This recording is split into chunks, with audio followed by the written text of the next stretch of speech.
Nós temos conversado sobre a série Ser Igreja, ser comunidade, um jeito possível de ser igreja, um jeito possível de ser comunidade. E nós temos pensado em algumas coisas. Na primeira parte dessa série de mensagens, nós conversamos sobre como o nosso ajuntamento é importante, como o nosso estar junto é importante, como é importante nós termos o nosso local de encontro, como é importante nós termos o nosso culto com hora. E agora nessa segunda parte, nós temos conversado como indivíduos, com quem a gente se parece quando a gente faz igreja, com quem que a gente tem se assemelhado quando dizemos que fazemos igreja, que somos igreja de Jesus de Nazaré. O nome cristão já nos coloca aí uma baliza, que nós não nos inspiramos em filósofos, pensadores, teólogos. Nós nos inspiramos em Jesus, por isso que nós somos cristãos. E temos aprendido como ser comunidade, um jeito de ser igreja possível, como Jesus quis, ou desejou e deseja que a gente seja. Na semana passada, eu fiz uma introdução a uma linha de pensamento, e eu queria dar sequência nele essa noite. Nós começamos no capítulo 6 de Lucas, quando Jesus fala o Sermão da Montanha. Ele fala dos ais, e fala das bem-aventuranças.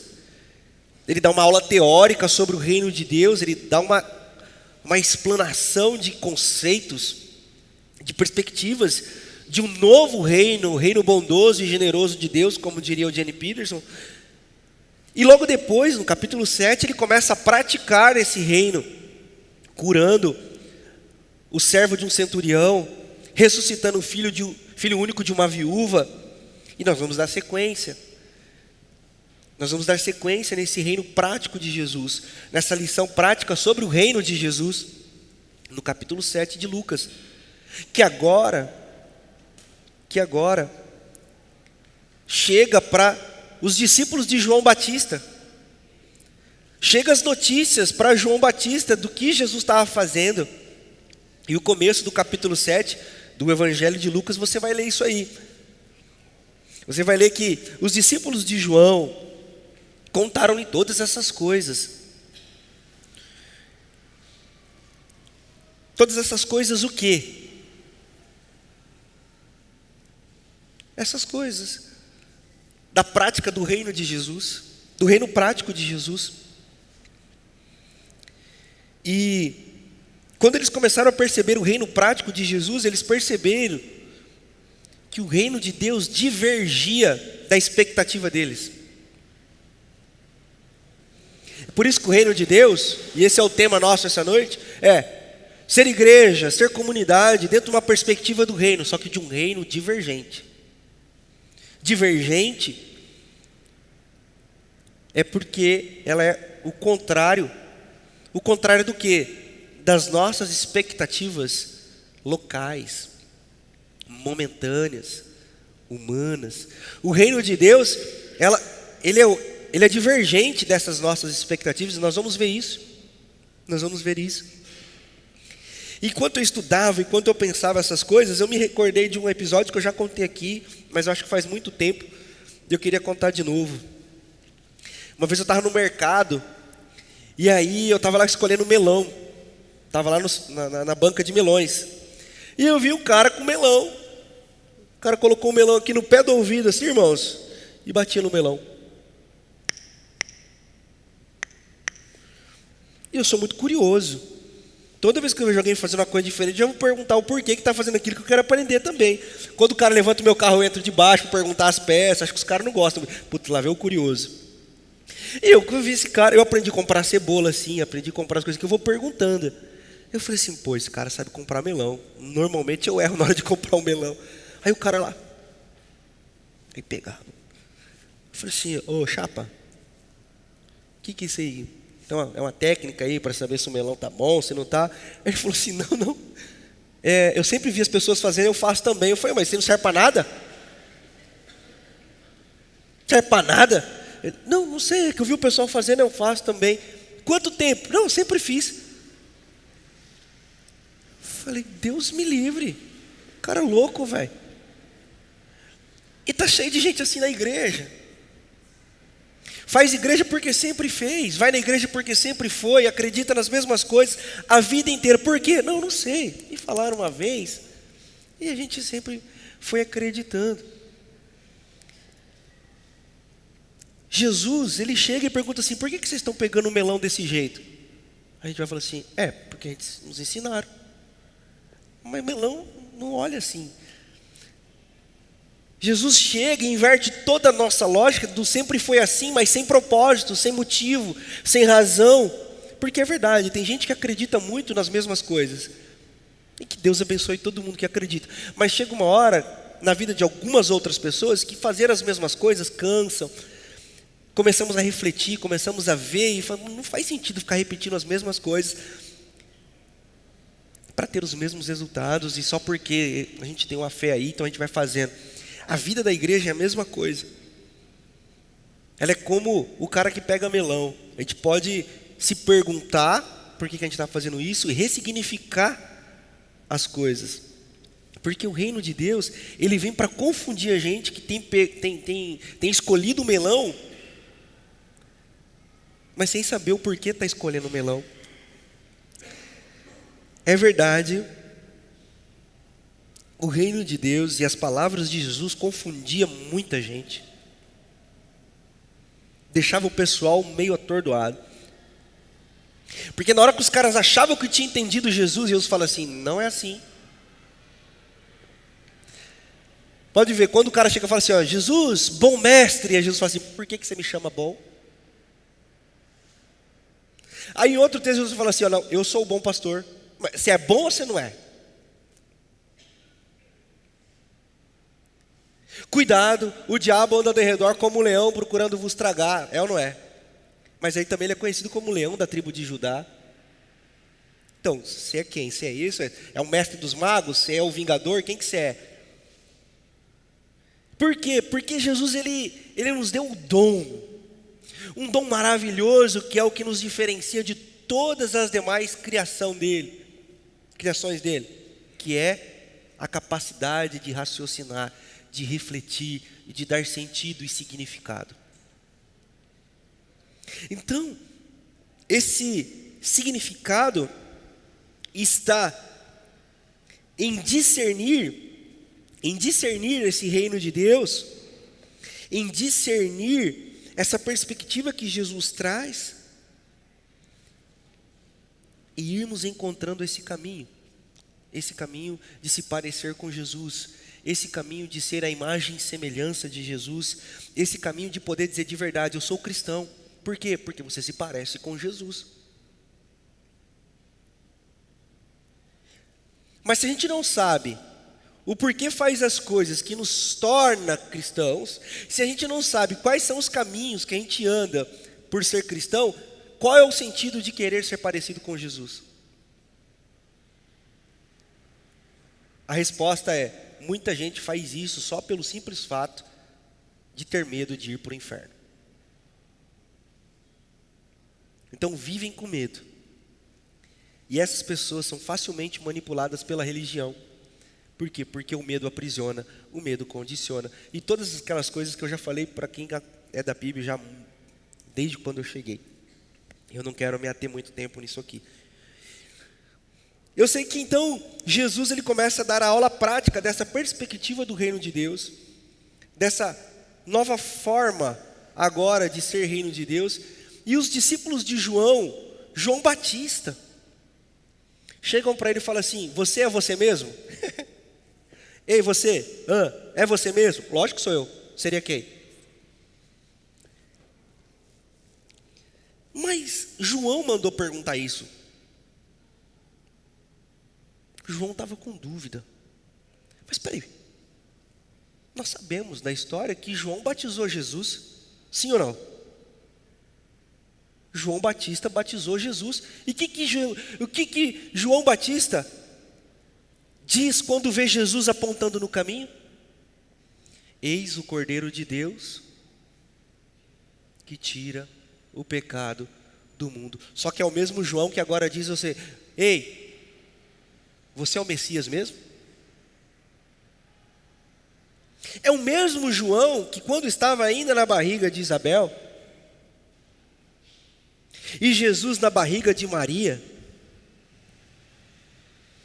e Maria, grávida de Jesus, foge para não ser morta do meio dos judeus, vai à casa de Isabel e Zacarias, e quando Maria aponta na porta de Isabel, grávida de João Batista, vocês já colocaram o celular de vocês no Vibra, né? Então, a barriga de Isabel vibrou.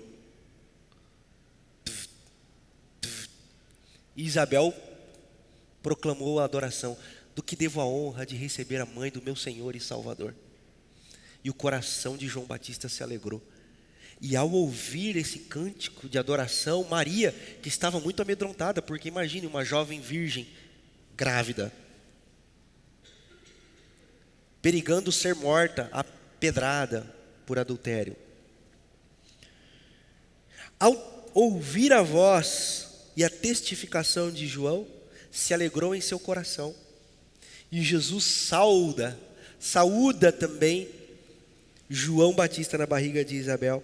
E é quando Maria faz a proclamação do cântico de adoração. Ou seja, a adoração e a testificação de João acalmaram o coração de Maria e alegraram o coração de Jesus.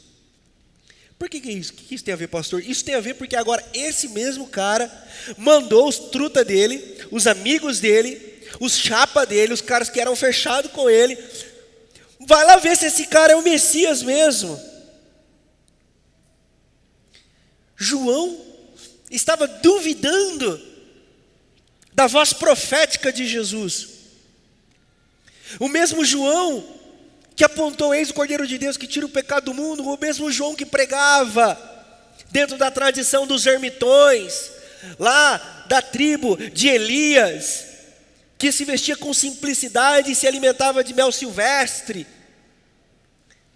O último profeta do Antigo Testamento, embora a história dele seja narrada no Novo Testamento, João é o último profeta, o último grande profeta, e Jesus testifica dizendo: nascido de mulher, não há ninguém maior do que João. Só que é esse cara que agora está numa dúvida cruel. Esse João, meus irmãos e irmãs, que pregava: arrependam-se porque é chegado o reino de Deus. E as pessoas vinham até ele. Que tipo de pessoa que vinha até ele? Jesus vai dizer aqui: os publicanos. João, o que a gente tem que fazer? O que a gente tem que fazer? Se batizem e se arrependam. O que a gente tem feito de errado? Parem de cobrar o ágio, parem de cobrar impostos. Daí vem a palavra agiota, que na igreja está cheio de agiota escondido, que empresta dinheiro a juros, mas o pecado mesmo se encontra na jovem que engravida antes do casamento. Mas vamos passar um pano nisso aqui e vamos seguir. Daí vem a palavra agiota. Eles cobravam ágio, eles cobravam o imposto do pobre, oprimiam o pobre, oprimiam o povo judeu. Os publicanos eram aqueles que estavam a serviço de Roma. Eu já falei isso aqui há 2 mensagens atrás. Parem de abusar do pobre, e vocês encontrarão o reino de Deus. Olha a mensagem de João, olhem a mensagem de João.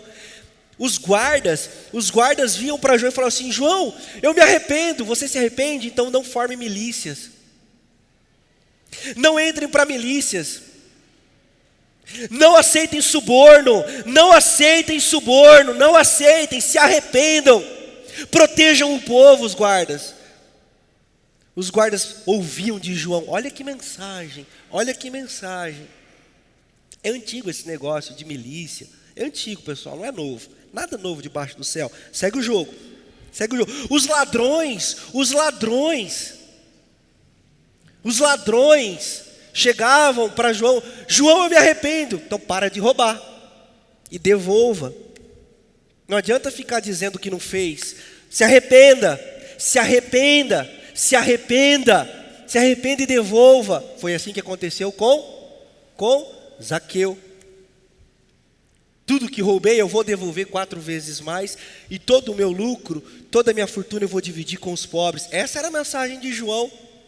Mas existiu uma classe de pessoas que não ouviu essa mensagem de João. Eu estou explicando a mensagem de João para a gente poder entender a divergência com o reino.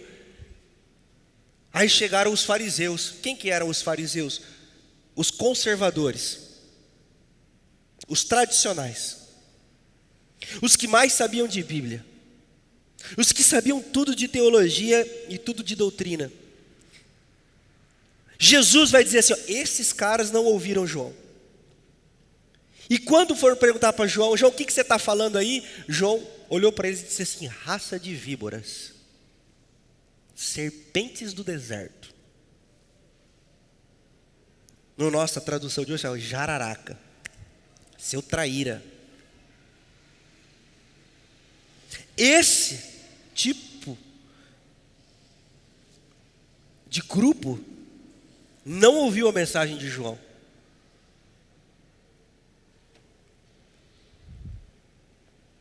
Mas teve uma outra galera também que ficou descontente com a mensagem de João. Porque, vocês sabem, João estava preso aqui quando mandou perguntar se Jesus era Jesus mesmo. E por que João estava preso?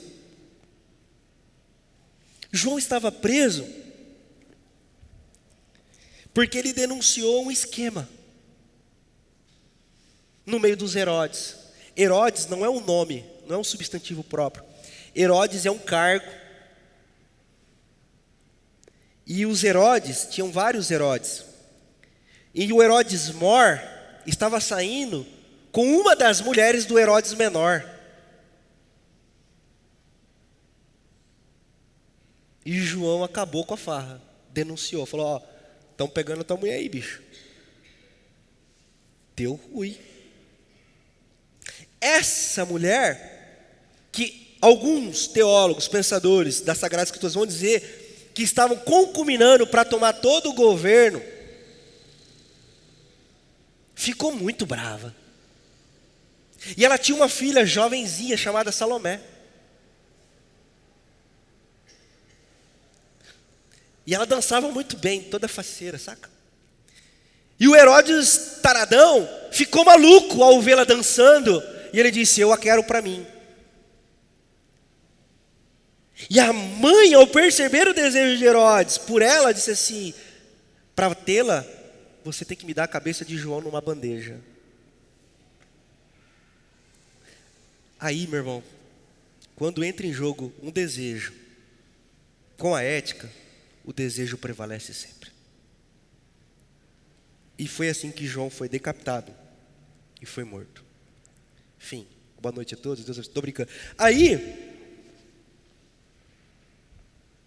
esse é João.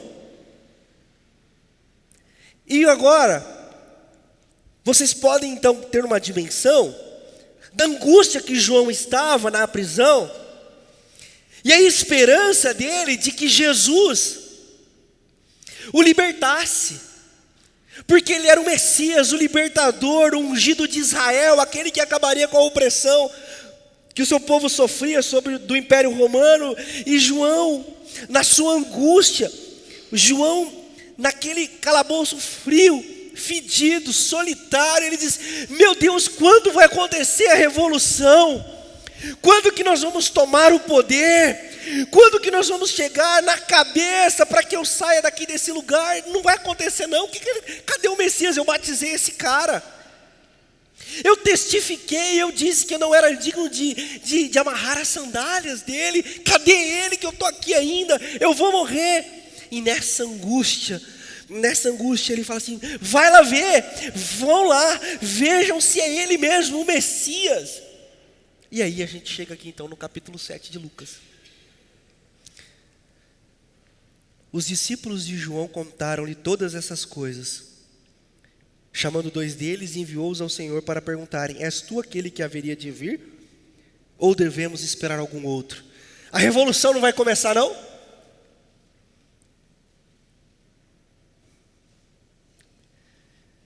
A expectativa de Israel era uma expectativa política. A expectativa de Israel era de um libertador que dessem a eles os chicotes que eles apanhavam. A expectativa de Israel era: agora o chicote vai para a nossa mão, agora somos nós que vamos mandar no pedaço. E isso não aconteceu. Por quê? Porque Jesus disse assim: o reino do qual eu sou o rei não é deste mundo. E os caras não entendiam nada. O reino está dentro de vocês, diz Jesus. Mas como assim? Dai a César o que é de César, dai a Deus o que é de Deus. Olha que confusão. O meu reino de Deus está acontecendo aqui agora. E eu tive fome, eu tive sede, tive frio, estive preso, vocês não me deram de comer, não me deram de beber, não me agasalharam e não me visitaram nas prisões. Vocês não me viram. Mas o seu reino não era desse mundo, era ou não era? Era ou não era? Onde você estava? O reino de Deus é um reino divergente. Ele é um reino que não está para suprir aspirações políticas de nada nem de ninguém. O reino de Deus não tem a ver com a conquista do Estado. O reino de Deus não tem a ver com a conquista de poderes religiosos. O reino de Deus tem a ver com o que acontece dentro de cada um de nós, dentro dos nossos corações, dentro da nossa consciência, que muda toda a nossa perspectiva de leitura de mundo e leitura do próximo. Vejam como o reino de Deus é um reino divergente. E agora eu chego no texto base para essa noite. Versículo 29 do capítulo 7. Todo o povo, até os publicanos, ouvindo as palavras de Jesus, reconheceram que o caminho de Deus era justo, sendo batizados por João. Ou seja, eles testificaram de que João falava a verdade sobre o reino de Deus. Não era uma mensagem falsa, não era um falso profeta, não era um maluco, não era um mentiroso. Eles testificaram por causa de Jesus.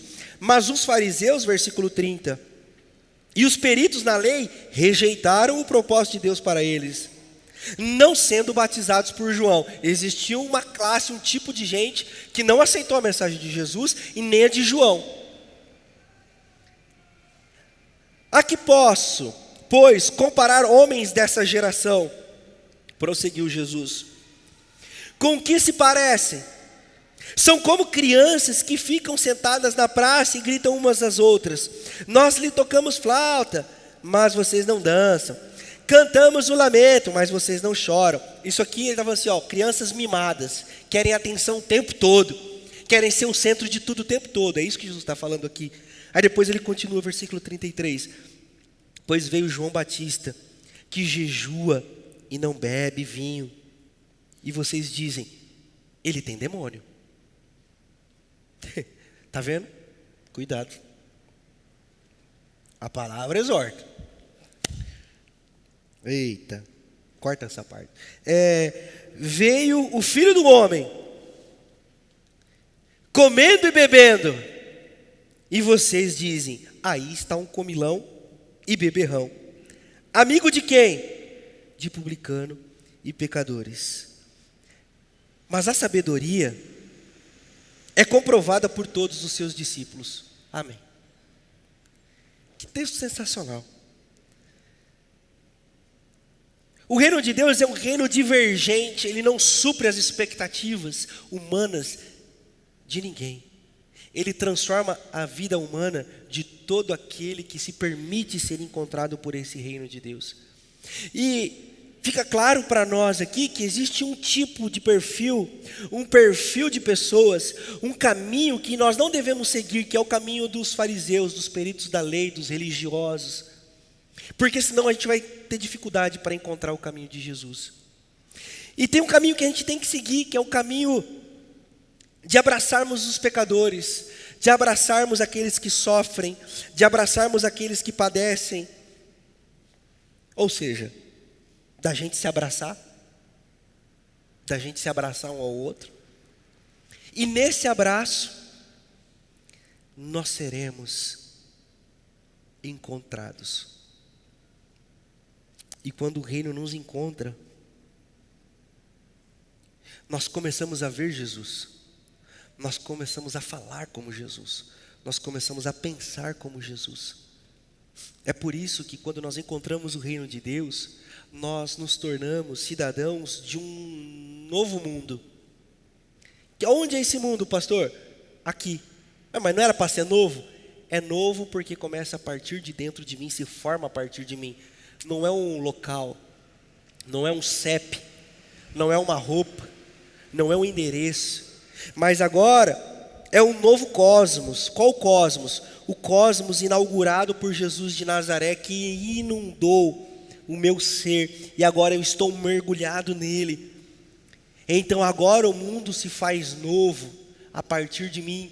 A filosofia chama isso de conhecimento ontológico, ou seja, é um conhecimento do ser, é um conhecimento de dentro para fora. O reino de Deus, ele inunda a gente de forma ontológica, ou seja, não cabe aqui ou ali, porque é uma experiência subjetiva.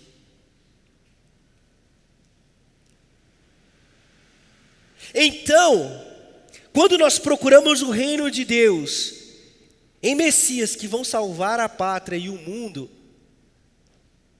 nós encontraremos a frustração. Quando nós buscarmos a salvação, o Messias, a esperança de um mundo melhor, esperando o revolucionário, o revolucionador, ou os revolucionadores, nossas expectativas serão também frustradas. E nós vamos ficar olhando, cadê?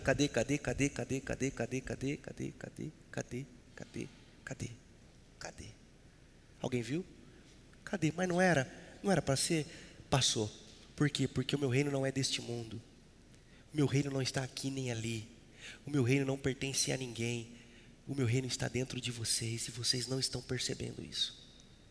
Evangelho de Mateus, capítulo 5, versículo de número 8, na tradução a mensagem diz: se vocês colocarem em ordem o mundo interior de vocês, vocês serão capazes de ver Deus em tudo e em todos.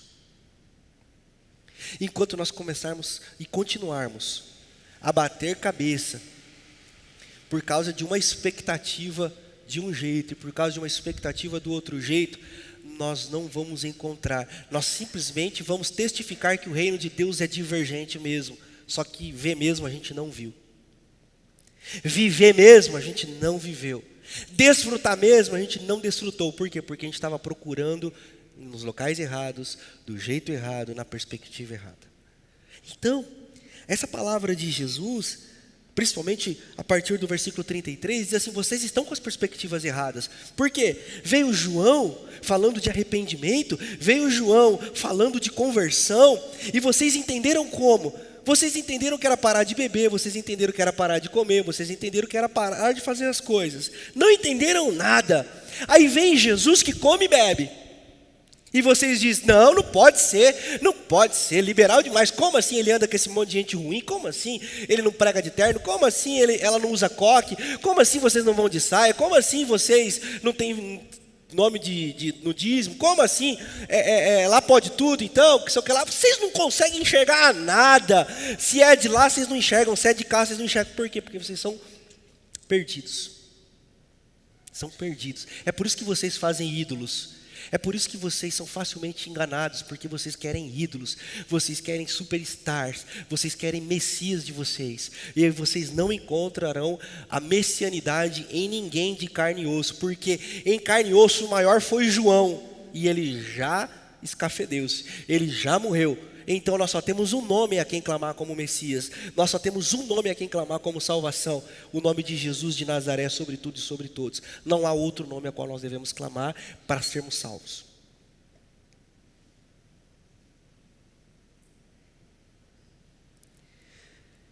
Ai. Se nós desejamos ser igreja de Jesus, se nós desejamos de fato aprender a ser parecido com Jesus, nós precisamos entender que o reino de Deus é divergente. Então o que você tem que fazer assim como eu? A sabedoria rabínica nos ensina: dê alguns passos para trás. 1, 2, 3. Mas não é agora, não é no banheiro, não é no trabalho, é na vida, é na consciência. Saia de você, examine sua vida, examine os seus conceitos, examine a sua ótica de mundo, examine o óculos que você tem visto o mundo, examine o óculos que você tem visto as pessoas, examine e veja se a sua expectativa não está em divergência com a mensagem do reino de Deus. Será que você não está esperando o Messias para corrigir tudo, não? Será que você não está esperando o revolucionário? Será que você não está esperando a igreja perfeita, o pastor perfeito? Será que você não está esperando a sogra perfeita, o cunhado perfeito, o trabalho perfeito, o carro perfeito, a casa perfeita, o jeito perfeito? Expectativas totalmente equivocadas, porque a nossa esperança deve ser encontrar o reino de Deus, como Jesus narrou na parábola do homem que achou uma pérola de grande valor, e ele compara essa pérola ao reino de Deus, e ele deixa todas as demais pérolas da loja dele, ele deixa todos os demais itens de grande valor para trás, para cuidar daquela pérola que ele havia encontrado, e que aquela pérola tinha muito valor. Jesus diz: esse é o reino de Deus. Isso que tem que valer para mim e para você.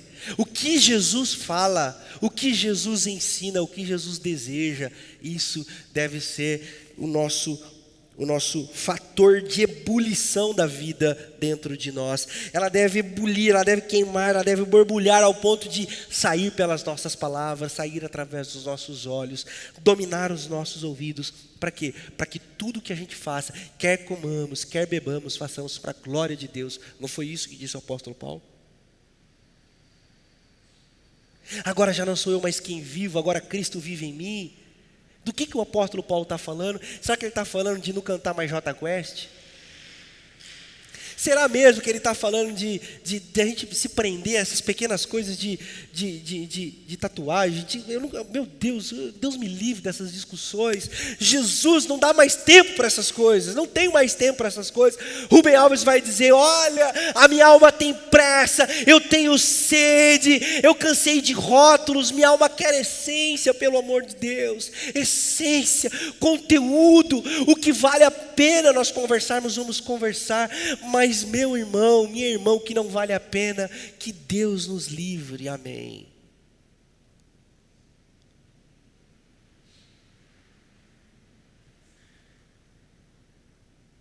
E as pessoas estão se matando por coisas que não precisavam se matar, estão se odiando por coisas que não precisavam se odiar, estão deixando de vir à igreja, de ser igreja, por visões, por ideologias, por pseudo-teorias de conspiração. As pessoas estão se afastando umas das outras. O que está acontecendo com a igreja de Jesus?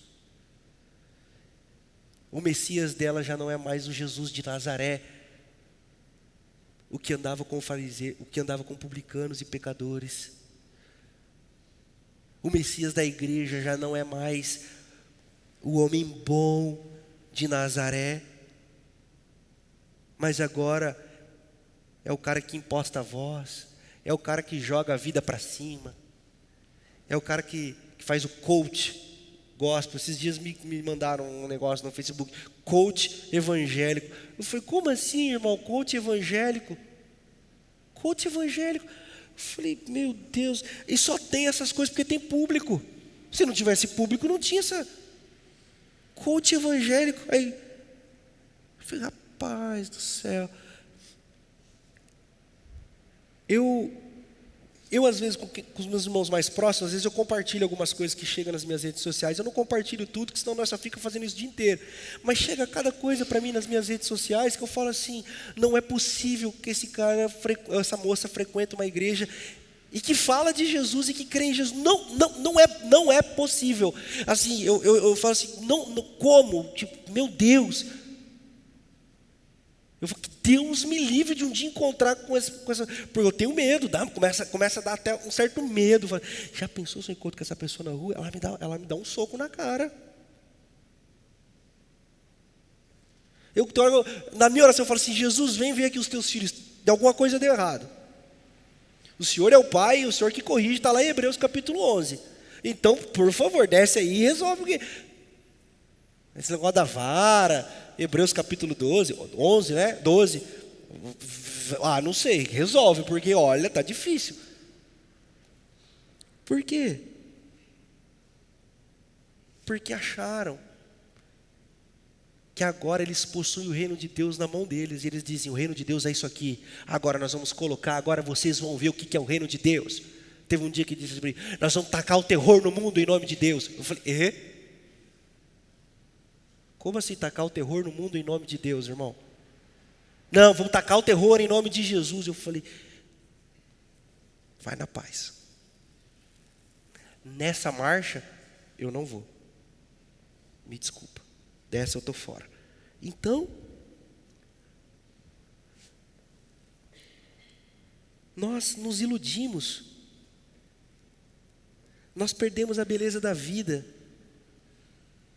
Idolatramos também, por outro lado, idolatramos a pobreza. Idolatramos o sofrimento. Idolatramos a dor do outro. Aí é que agora é uma impressão só minha. Tem hora que eu acho que as pessoas gostam de ver o outro sofrer só para ter o porquê brigar. Tá vendo aqui, ó? Tá vendo aqui? Eu tô vendo, então, pelo amor de Deus, ajuda. Não, vamos fazer uma selfie, vamos fazer uma publicação, porque isso aqui não pode acontecer. Não, beleza, não pode, mas vamos ajudar. Vamos estender a mão. Não, vamos fazer um protesto agora, porque agora... Não, peraí, vamos ajudar. Vamos fazer o reino de Deus acontecer para esse cidadão. Lembram-se da parábola do bom samaritano? Vocês lembram disso? Vocês lembram disso? Nós temos sempre muitos caminhos para seguir na vida. Essa é a história da parábola do bom samaritano. Nós podemos ser aquele caminho que passa do lado. Nós podemos ser aquele caminho que fala que vai orar. Nós podemos ser aquele caminho que bate e derruba pelo meio do caminho, que é o caminho dos ladrões. Mas nós também podemos pegar o mesmo caminho que o bom samaritano pegou, que é o caminho de parar, de acolher, de ir em direção, e não simplesmente ficar gritando. Bateram no judeu aqui, bateram no judeu. Vamos lá fazer faixa, vamos fazer coisa bacana, mas e o judeu caído, você fez o quê? Por quê? Porque nós perdemos a perspectiva do reino de Deus, meus irmãos. Porque o reino de Deus, ele virou agora bandeira para ideologias. E vocês sabem que eu estou correndo um risco lascado de desagradar os dois lados e dizer assim, esse cara aqui, eu não estou para lado nenhum, eu só quero falar do nome de Jesus, do sacrifício de Jesus e do quanto o reino de Deus ele precisa acontecer dentro de cada um de nós. Tudo isso não é uma mera interpretação. É o que Jesus falou. Vocês estão se perdendo. Vocês não estão discernindo o reino de Deus, porque vem um de um jeito, vocês falam uma coisa, vem outro do outro jeito, vocês falam outra coisa, vocês estão perdidos por quê? Porque vocês perderam a perspectiva do reino de Deus. Para concluir, eu quero amarrar, dizendo, Jesus está dizendo essas coisas, Jesus está fazendo essas coisas, logo depois de ter falado aos seus discípulos todo o projeto do reino de Deus: amar os inimigos, não acumular riquezas, repartir, ser solidário, que não sei o que lá, tudo aqueles ais e os bem-aventuranças. E aí agora ele vem para toda a aula prática. Ele curou o servo do centurião, ele ressuscitou o filho único de uma viúva, chegou aos ouvidos de João Batista, e aí ele finaliza dizendo assim: a expectativa de quem ouviu João estava errada, a expectativa do João estava errada, a expectativa dos judeus estava errada, a expectativa dos romanos estava errada. Até os romanos tinham expectativa sobre Jesus. E às vezes a gente tenta poetizar, dizendo que Jesus morreu porque ele estava falando do nome de Deus. Nada a ver. Nada a ver. Roma não queria que nascesse alguém que libertasse o povo. Tanto que por causa de Jesus, não por causa de Jesus, mas quando Jesus nasceu, o anjo desce para José e Maria e fala assim, vaza para o Egito. Vaza com o menino, corre, fuja para o Egito, porque Herodes quer matar. José, Maria e Jesus correm para o Egito. E ao saber disso, Herodes manda matar todas as crianças abaixo de 2 anos, em Jerusalém e todas as cidades circunvizinhas. Vocês podem imaginar a carnificina ou não? Podem imaginar? Qual que era o medo? O medo era político. O medo era perder o poder. Só que a expectativa do imperador também estava equivocada. A expectativa do Império Romano também estava longe de ser a expectativa do reino de Deus, porque eles não entenderam o reino de Deus. Por isso, eu quero concluir dizendo que Jesus vem ensinar muitas coisas para nós. E se a gente quer ser igreja de Jesus mesmo, nós temos que levantar o nome dele como Messias, Salvador. Salvador de quê? Salvador para quê? De nós mesmos. Do pior que habita em mim, do pior que habita em você, e de todas as nossas falsas expectativas que nos iludem. Todas as falsas expectativas que nós criamos muitas vezes, que nos faz perder a boa, perder a esperança, nos faz perder os nossos olhos da cruz. Por isso eu queria convidar você essa noite a examinar o seu coração, dando os passos para trás que eu falei aqui durante a reflexão, olhando para você. Eu não quero que você nesse sentido examine a vida do outro. Seria bom se o fulano tivesse aqui, seria bom se o fulano... nós precisamos olhar o nosso pecado. Nós precisamos olhar para dentro de nós e dizer: Jesus, me ensina a amar como o Senhor amou. Me ensine a perdoar como o Senhor perdoou. Me ensine a cuidar como o Senhor cuidou. E a minha oração dessa semana, aquilo que tomou conta do meu coração, enquanto eu pensava e discernia sobre essas coisas, a minha oração sempre foi: Senhor, livra-me de mim. Porque se eu for dar ouvidos, eu vou fazer coisa errada. Se eu for, eu vou fazer coisa errada. Por isso, inunda minha mente, inunda o meu coração.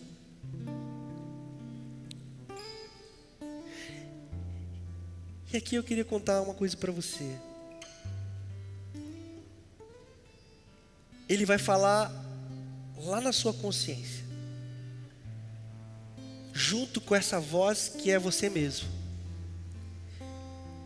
Então vai ser uma confusão lascada. E você vai precisar de muito discernimento para dizer assim: não, essa voz é minha. Essa voz é o Espírito falando. Por isso que eu estou te falando, fecha os olhos. Shhh. Deixa Ele falar com você. Porque o reino de Deus é um reino divergente. Eu quero que você saia daqui também com uma pergunta, dizendo assim: e se eu estiver indo para o caminho errado, Jesus já virou a esquina para o outro lado e eu estou indo para o outro? Pode estar acontecendo isso. Você está todo convicto, não, é isso mesmo, Jesus é isso, e Jesus já virou a esquina, e você está indo para cá, e Jesus já virou lá, e você aqui, cadê? Já virou. Por quê? Porque o reino de Deus, ele não é estático, ele é dinâmico, ele é vivo, ele vai acontecendo o tempo todo. Por isso que nós precisamos de sensibilidade. Em tempos de ódio, em tempos de vingança, em tempos de muita raiva, em tempos de muitas informações e muitas vozes, a voz que nós precisamos ouvir é a voz do Espírito Santo de Deus. É a voz do Espírito Santo que fala à igreja dele. Ele fala à igreja dele, porque é a igreja que ele quer usar para transformar o mundo, para anunciar que Jesus Cristo é o Senhor e Salvador de tudo e de todos. Por isso, eu convido você a baixar a sua cabeça, fechar os seus olhos mesmo.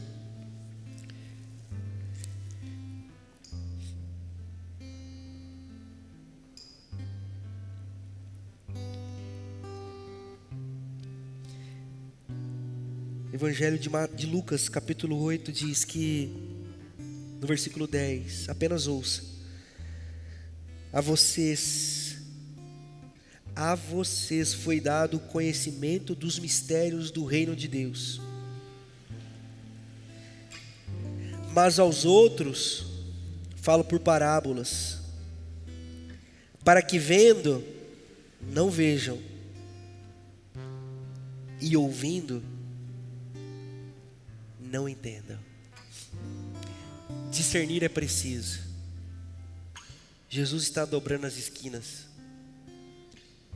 e nós precisamos ouvir a sua voz para não perder o passo, para não perder o caminho, o rastro do Mestre,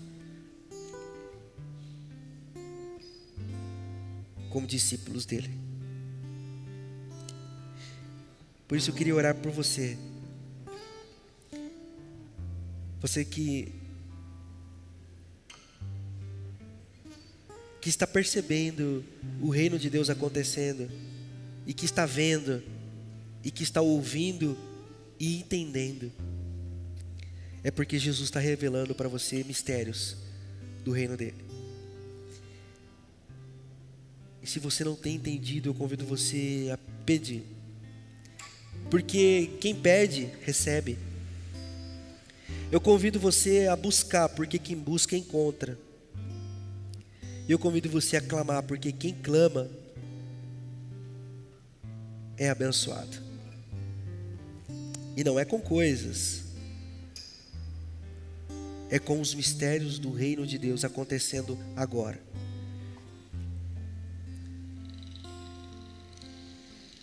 E que haja um derramamento sobre nós do Espírito Santo de Deus, com revelação, com manifestação do reino dele através das nossas vidas. O reino de paz, um reino onde não exista diferenças, apenas diferentes. O reino onde todos somos, onde todos recebemos. Um reino onde somente Ele é, onde somente Ele é. Por isso eu oro por você, por mim, por todos nós, que isso aconteça e que o Senhor nos abençoe. Aqueles que nos ouvem, aqueles que vão ouvir essa mensagem algum dia, em algum lugar, em algum momento, que essa oração possa inundar o seu coração, aonde você estiver, e que os seus olhos se abram, e que seja inaugurado o cosmos, o novo mundo, o mundo do reino de Deus, em você, para você, por você e através de você. Que assim seja, no poderoso nome de Jesus. Amém. Amém. Amém.